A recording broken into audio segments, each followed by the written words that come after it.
आप लोगों के डिमांड पर आज का टॉपिक है केसीसी अकाउंट में एनपीए कैसे डिसाइड किया जाता है। दोस्तों, आपको पता है कि केसीसी एक क्रॉप लोन है, अर्थात यह फसल के उत्पादन के लिए दिया जाने वाला लोन है। आप जानते हैं कि अलग अलग फसलों के उत्पादन में अलग अलग समय लगता है। कोई फसल 4 महीने में तैयार हो जाते हैं, तो किसी फसल को तैयार होने में 18 महीने तक का समय लग जाता है। फसल के उत्पादन में लगने वाले समय एक फसल के लिए अलग अलग राज्यों में अलग अलग भी हो सकता है, क्योंकि वहाँ का क्लाइमेटिक कंडीशन अलग अलग होता है। फसल के उत्पादन में लगने वाले समय के निर्धारण के लिए प्रत्येक राज्य में स्टेट लेवल बैंकर्स कमेटी बनाई गई है, जो राज्य के कृषि मंत्रालय की सहायता से प्रत्येक फसल के हार्वेस्टिंग पीरियड की एक रूपरेखा तैयार करता है, जो कि बैंकर के लिए एक पैमाना होता है और फसल के उत्पादन और उसमें होने वाले रीपेमेंट का निर्धारण उसी से सुनिश्चित किया जाता है। यह प्रत्येक राज्य में अलग अलग हो सकता है। केसीसी में एनपीए नॉर्म को जानने से पहले हमें कुछ टर्म जानना जरूरी है, जैसे कि हमारा खरीफ सीजन कब होता है, हमारा रबी सीजन कब होता है। तो इसको जानने के लिए हमें एक चीज़ याद रखनी है कि प्रत्येक फाइनेंशियल ईयर में 2 हाफ ईयर होते हैं। पहले हाफ ईयर जो है वो अप्रैल से सितंबर के बीच में होता है, दूसरा हाफ ईयर हमारा अक्टूबर से मार्च के बीच में होता है। तो हमेशा हमें कंफ्यूजन होता है कि खरीफ कब होगा और रबी कब से है। तो इसके लिए आप जानिए, देखिए अल्फ़ाबेट में हमारा के पहले आता है और आर बाद में आता है। हमारा इंग्लिश अल्फ़ाबेट में के पहले आता है और आर बाद में आता है। तो आप ये जानिए कि के मतलब खरीफ, तो पहले हाफ ईयर में हमारा खरीफ होता है। खरीफ का जो सीजन होगा वो हमारा अप्रैल से लेकर सितंबर के बीच में होगा और रबी का जो क्रॉप सीजन होगा वो हमारा अक्टूबर से लेकर मार्च तक होगा। अब हम दूसरा देखते हैं कि मैक्सिमम जो हार्वेस्टिंग पीरियड है वो किसी भी क्रॉप के लिए, एक क्रॉप के लिए मैक्सिमम समय जो हार्वेस्टिंग पीरियड का दिया गया है वो 18 महीने तक का मैक्सिमम हो सकता है। हालांकि ये डिसाइड करने का अधिकार सिर्फ और सिर्फ एसएलबीसी को है, स्टेट लेवल बैंकर्स कमेटी को है, लेकिन मैक्सिमम वो 18 महीने तक जा सकता है। इसमें 2 चीज़ें हमें जानना है कि ड्यू डेट किसको कहते हैं। ड्यू डेट वो डेट होती है जिस डेट पर पेमेंट ड्यू होती है। मतलब क्या है कि यदि 31 तारीख तक पेमेंट देना है तो 31 तारीख जो है वो हमारा ड्यू डेट होगा। इसके अलावा जो ओवर ड्यू डेट होगा, मतलब 31 को यदि पेमेंट करना है तो 1 तारीख से वो हमारा ओवर ड्यू कहलाएगा। 31 तारीख से हमारा 31 तारीख तक ड्यू डेट है और 1 तारीख से हमारा वो ओवर ड्यू कहलाएगा। अब एनपीए के संदर्भ में 2 कंडीशन है। वो क्रॉप जो है वो आइदर शॉर्ट ड्यूरेशन का हो सकता है या हमारा लॉन्ग ड्यूरेशन का हो सकता है। तो शॉर्ट ड्यूरेशन क्रॉप जो है वो हमारा 2 क्रॉप सीजन जब ओवर ड्यू होता है तब हम उसको एनपीए में डिक्लेयर करते हैं।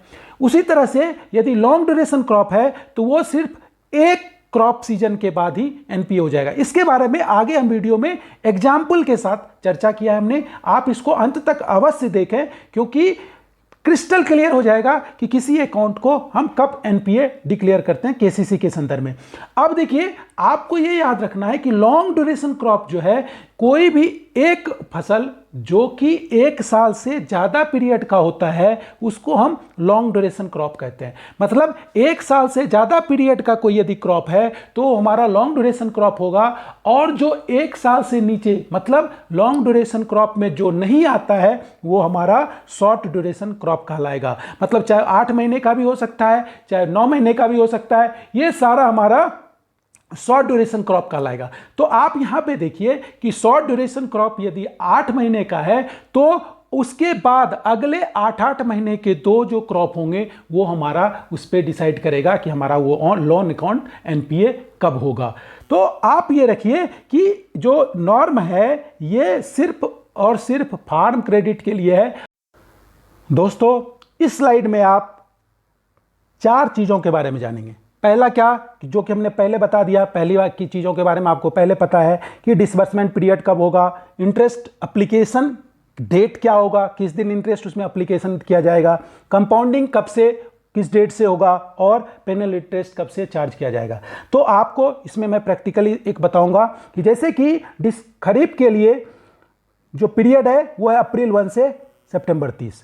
अब इंटरेस्ट कब एप्लीकेशन होगा, तो due date fixed for the repayment का जो फिक्स करने का ड्यू डेट है ये एसएलबीसी डिसाइड करती है, और इसी के हिसाब से केसीसी के सैंक्शन लेटर में हम लिखते हैं टू बी पेड बाय। मतलब क्या है कि सितंबर 30 को यदि किया गया है तो ये 31 दिसंबर तक पेमेंट हो जाएगा, मतलब हो जाना चाहिए। रीपेमेंट जो है उसमें 31 दिसंबर तक आ जाना चाहिए। 31 दिसंबर तक वो ड्यू टू डेट है, तो ड्यू डेट का फिर ओवर ड्यू कब से होगा, तो ओवर ड्यू आपका जो होगा वो 1 अप्रैल से होगा, 1 जनवरी से होगा, 1 जनवरी से होगा, क्योंकि आफ्टर ड्यू डेट हमने 31/12 को दिया, तो उसके बाद कंपाउंडिंग इम्पैक्ट भी लग जाएगा और उसके बाद 1 जनवरी से उस पर पेनल इंटरेस्ट भी चार्ज किया जा सकता है, क्योंकि ड्यू डेट में वो पेमेंट नहीं हुआ। सेम कंडीशन आती है रबी की। रबी यदि 1 अक्टूबर से 31 मार्च तक है तो उसका ड्यू डेट आप 30 जून फिक्स करेंगे। नॉर्मली ट्रेंड के हिसाब से वही है। ये डिसाइड करने का राइट एसएलबीसी का। एसएलबीसी कह सकता है कि इस समय नहीं हो पाता है तो वो उसको 31/7 कर सकता है। जो भी डेट होगा उस डेट के बाद उस पर कंपाउंड इफेक्ट लगना शुरू हो जाएगा। यदि 30 जून है तो 1/7 से कंपाउंड इफेक्ट भी लगेगा इंटरेस्ट का, और वो जो है उस पर पेनल इंटरेस्ट भी चार्ज हो जाएगा, क्योंकि जिस दिन ड्यू डेट है उसके अगले दिन वो ओवर ड्यू हो गया, तो 1/7 को वो ओवर ड्यू भी हो गया और वो हमारा, यहां आप कंफ्यूज ना करें। आफ्टर ड्यू डेट का मतलब ही है कि ड्यू डेट के बाद जो अगला दिन है वो ओवर ड्यू है, तो सेम डेट है दोनों में। कंपाउंड इफेक्ट भी सेम डे से लगेगा और पेनल इंटरेस्ट भी सेम डे से लगेगा। दोस्तों अब आप देखिए, हम शॉर्ट टर्म क्रॉप के बारे में चर्चा करेंगे। वो बिगिनिंग उसका खरीफ से भी हो सकता है, बिगिनिंग उसका रबी से होगा, लेकिन वो हम डिसाइड करेंगे उसके हिसाब से। हम ये देखेंगे कि कब वो अकाउंट एनपीए होगा। जैसे कि मान लिया जाए हमने खरीफ सीजन में कोई भी लोन फाइनेंस किया, तो जिस फसल के लिए हमने किया, जिस हार्वेस्टिंग पीरियड के लिए दिया, उस हार्वेस्टिंग पीरियड के बारे में हम नहीं सोचते हैं। जैसे कि आप देखिए, यदि हमने सैंक्शन किया 1 अप्रैल 2018 से लेकर 30 सितंबर 2018 के बीच में कोई भी लोन, मतलब क्या है कि खरीफ सीजन के लिए हमने फाइनेंस किया, तभी इस पीरियड में किया। इसका जो हार्वेस्टिंग पीरियड है वो 30 सितंबर 2018 तक है, मतलब 30 सितंबर तक उसमें वो फसल कट जाएगी। उसके बाद उसका रीपेमेंट कितना होगा, 3 महीने तक का नॉर्मली पीरियड दिया जाता है। ये पीरियड फ्लेक्सिबल है, ये पीरियड घटाए भी जा सकते हैं, ये पीरियड बढ़ाए भी जा सकते हैं। ये डिसाइड करने का राइट एसएलबीसी का है। तो यदि रीपेमेंट ड्यू डेट 31 दिसंबर 2018 को दिया गया, तो मतलब क्या है कि 31 दिसंबर 2018 तक यदि पेमेंट नहीं हुआ तो वो अकाउंट क्या होगा, इरेगुलर हो जाएगा। यदि पेमेंट कर दिया तो सही है, नहीं तो ओवर ड्यू डेट, ये जो डेट फिक्स किए जाते हैं ये है लास्ट डेट, मतलब इस डेट से वो ओवर ड्यू हो गया। अब 31 दिसंबर 2018 को ये अकाउंट ओवर ड्यू होगा। अब हम काउंट करेंगे 2 क्रॉप सीजन। दो क्रॉप सीजन का मतलब क्या है, 31 दिसंबर 18 तक में तो ये हमारा हो गया। अब फर्स्ट क्रॉप जो है उसके बाद, मतलब 31 दिसंबर 2018 के बाद जो है फर्स्ट क्रॉप हमारा कब एंड होगा, वो होगा 30 जून को। वो अकाउंट वो कब ड्यू होगा, 30 जून को, क्योंकि जो उसके बाद हमारा, इसके बाद जस्ट क्रॉप कौन सा स्टार्ट होगा, क्रॉप हमारा स्टार्ट होगा रबी, और रबी क्रॉप का स्टार्टिंग होगा अक्टूबर से लेकर मार्च तक, जिसका कि ड्यू डेट होगा आपको 30 जून 2019 को। तो ये जो फर्स्ट क्रॉप होगा इसके बाद, इसको हम रबी क्रॉप कहेंगे। ये रबी क्रॉप होगा, रबी, क्योंकि खरीफ के बाद रबी क्रॉप है, उसका ड्यू डेट हमारा आ जाएगा 30 जून 2019 को, ठीक है। और उसके बाद फिर खरीफ आ जाएगी, तो खरीफ जो दूसरा आएगा उसका ड्यू डेट फिर 31 दिसंबर 2019 होगा।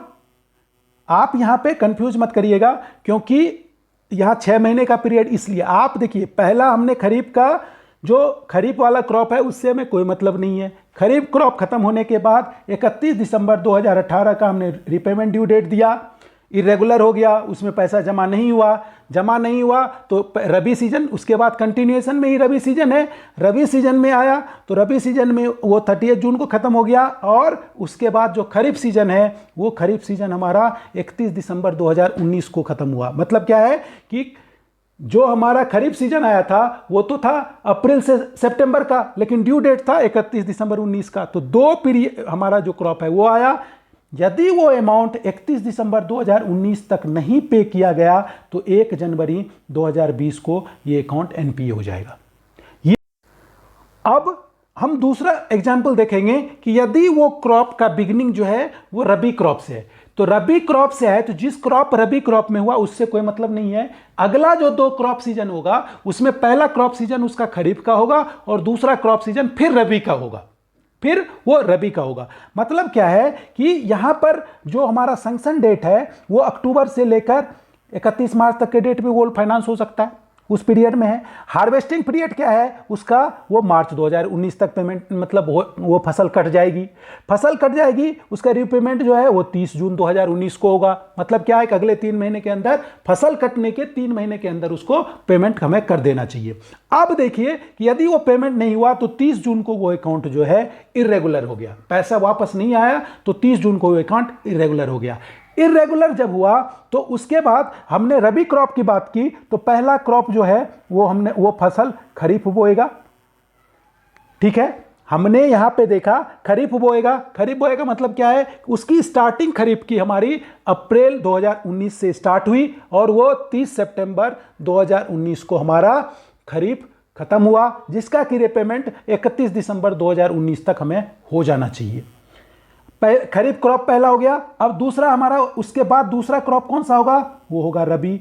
तो रबी का स्टार्टिंग क्या है कि वो 1 अक्टूबर 2019 से स्टार्ट हुआ, 31 मार्च 2020 तक वो चला।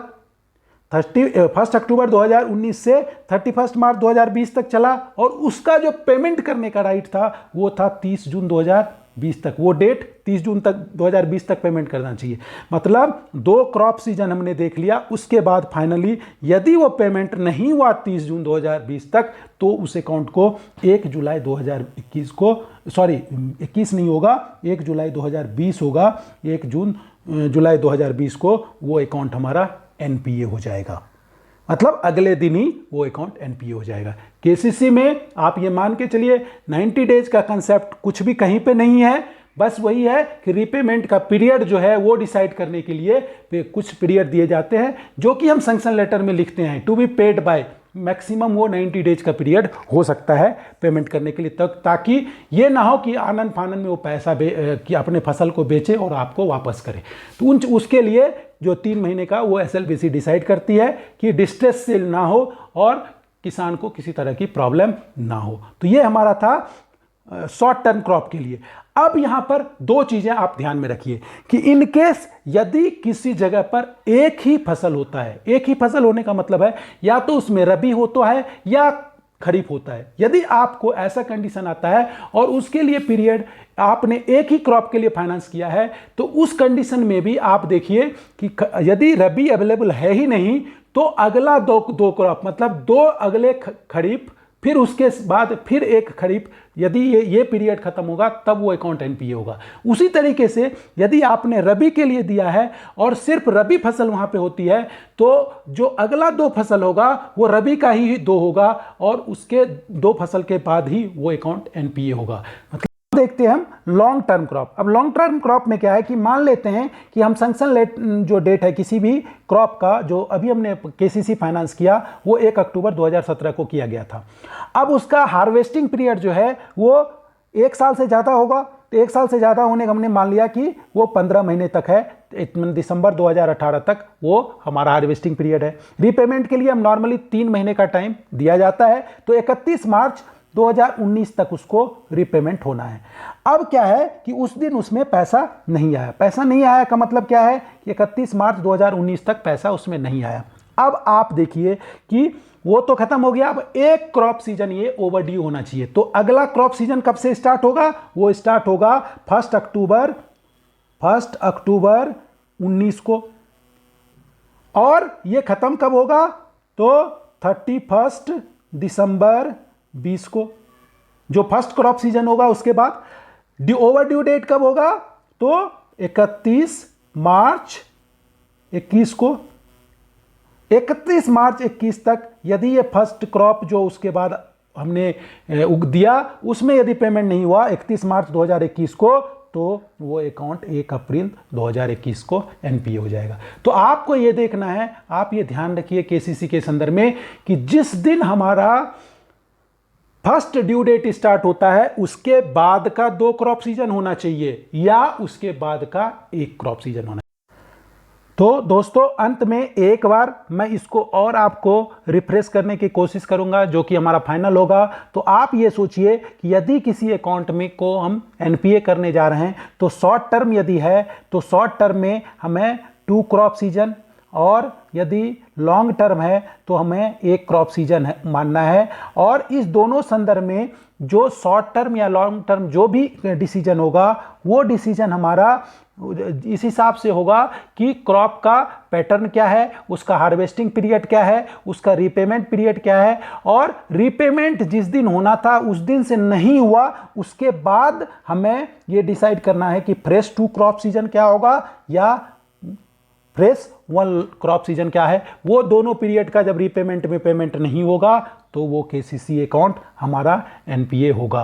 तो हर एक स्टेट अलग अलग तरह से डिसाइड करता है। मेनली यदि आपको देखना हो तो आप अपने केसीसी के जो सैंक्शन लेटर में लिखा रहता है टू बी पेड बाय, यदि वो खरीफ के लिए दिया गया है तो वो यदि पेमेंट करने का लास्ट डेट 31 दिसंबर है तो 31 दिसंबर के बाद 2 क्रॉप सीजन होगा। यदि आपने खरीफ और रबी दोनों के लिए दिया है तो पहला क्रॉप उसके बाद रबी होगा और उसके बाद खरीफ होगा। सेम वे यदि आपने रबी में दिया है तो पहला क्रॉप आपका खरीफ होगा, दूसरा फिर रबी होगा। दोनों का जो रीपेमेंट पीरियड लैप्स हो जाएगा उसके बाद वो अकाउंट नेक्स्ट डे ही एनपीए हो जाएगा यदि वो पेमेंट नहीं किया है तो दोस्तों मैं आशा करता हूं कि आपको क्लैरिटी आ गई होगी। अब आप केसीसी के एनपीए में कंफ्यूज नहीं करेंगे। आपको अपना बहुमूल्य समय देने के लिए धन्यवाद। यदि आपने मेरा चैनल अभी तक सब्सक्राइब नहीं किया है तो आप इसे सब्सक्राइब कर लें, क्योंकि मैं लगातार एक अच्छे टॉपिक्स पे वीडियो बनाता रहता हूं और आपके नॉलेज को अपडेट करने की कोशिश करता रहता हूं। आपको अपना समय देने के लिए फिर से धन्यवाद। आपका दिन शुभ हो।